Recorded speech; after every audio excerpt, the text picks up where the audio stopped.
Chers membres SMA, associés, amis, nous voici arrivés au 8 décembre, la date de fondation de notre famille missionnaire, la Société des missions africaines. À Rome, nous la vivons avec une joie particulière, autour d'un fils de la Côte d'Ivoire, Monseigneur Bessy, archevêque d'Abidjan, fait cardinal le 7 décembre par le pape François. Monseigneur Bézillac, notre vénérable fondateur, écrivait ainsi au cardinal Barnabo le 13 décembre 1856.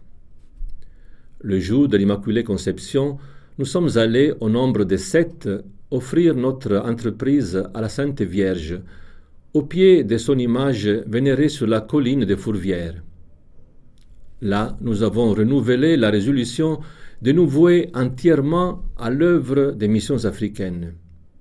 Et nous désirons, si la Sacrée Congrégation le permet, dater l'existence de notre société du 8 décembre 1856. Cela fait donc 168 ans. Pour l'histoire, parmi ces 7, il y avait un frère et 3 séminaristes. Tous les 4 quittèrent après quelques mois. Les 3 prêtres étaient Monseigneur Bézillac, le père Raymond et le père Planck. Les 2 premiers moururent 3 ans après à Freetown. Seul le père Planck resta pour plus de 50 ans comme seul témoin de cet événement que chaque 8 décembre nous célébrons avec gratitude. Le 1er mai 2025 prochain, au Bénin, nous ouvrirons avec le sœurs NDA le cheminement appelé En route vers 2026. Les 200 ans de la naissance du Père Planck, les 150 ans de la fondation des Sœurs de Notre-Dame des Apôtres et les 170 ans de la fondation de la SMA. Dans cette dernière année, 19 confrères SMA ont quitté cette vie. Parmi eux, 2 étaient dans leur cinquantaine, le père Francisco Bautista Paco de la province d'Espagne et le père Paul Amegashi de la province du Togo. 26 confrères ont été ordonnés prêtres et 11 ont émis leur serment permanent.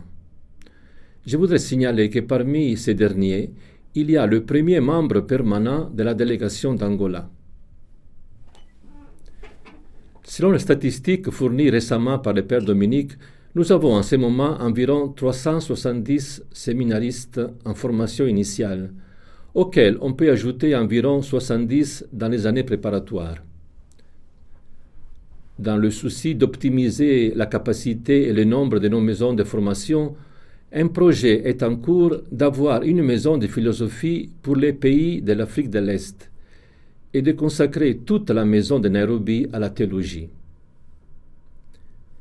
La formation initiale d'un si grand nombre de jeunes, le soutien à nos confrères dans les lieux de première évangélisation et les ressources financières que ces 2 activités demandent seront au centre des travaux de notre désormais proche 22e Assemblée générale, qui se tiendra près de Rome du 18 mai au 8 juin 2025.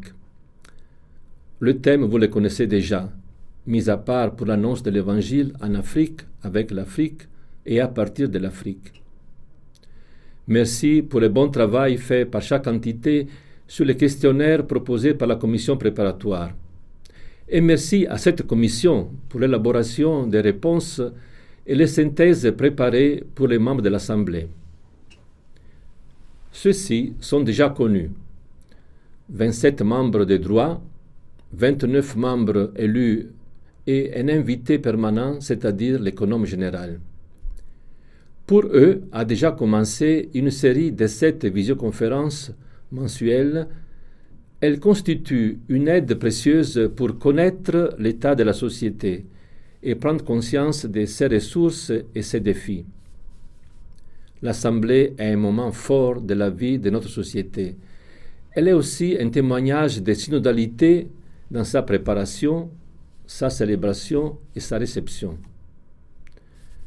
Nous sommes tous engagés à invoquer l'aide du Seigneur à travers la prière composée justement pour l'Assemblée générale 2025. Je voudrais achever ce message avec une réflexion qui part de cette même prière. Elle s'adresse au Seigneur. Tu nous gardes chaque jour dans ta tendresse malgré nos fragilités.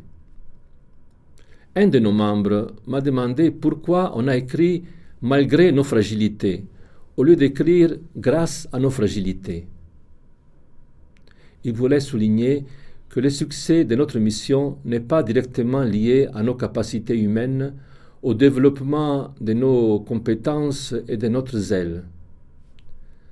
L'expérience de l'apôtre Pierre, à qui Jésus demande 3 fois « M'aimes-tu » après la trahison, et celle de l'apôtre Paul qui s'écrit « Car lorsque je suis faible, c'est alors que je suis fort », nous montre que la mission est la mission du Seigneur, non pas la nôtre. À nous de lui faire confiance et reconnaître que son œuvre nous précède et nous convertit. C'est ainsi que nous devenons pèlerins d'espérance, comme nous invite l'année jubilaire qui va bientôt commencer.